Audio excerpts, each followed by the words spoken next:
Good morning. Welcome to Coffee with the Pastor. This morning we're going to start in Psalm 33, but this week we'll be talking about the plan of the Lord versus our plan and what that means.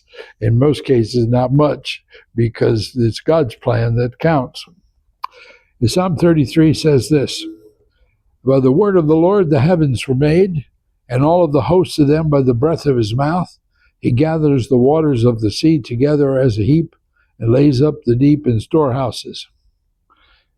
He continues by saying, the Lord brings the counsel of the nations to nothing. He makes the plans of the peoples of no effect.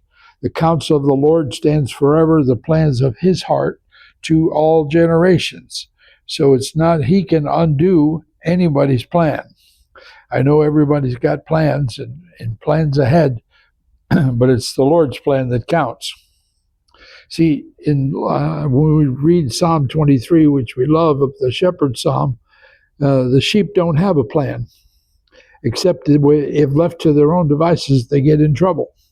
They eat the grass down too far, they drink out of dirty water, and they need the shepherd to give them a plan because they don't have one.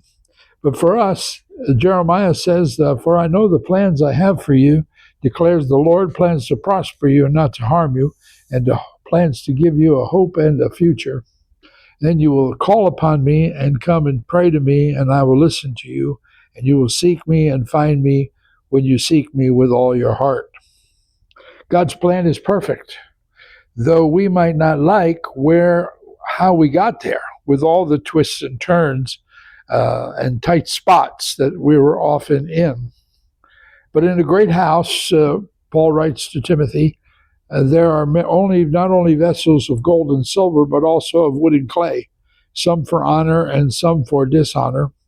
If anyone cleanses himself from the latter, he will be a vessel for honor. So in every house, there's the buckets and the mops, and those are not the things that you bring out when you have company. You want to see my mop, see how wet it is, what a beautiful swath it makes on the floor. I don't think so.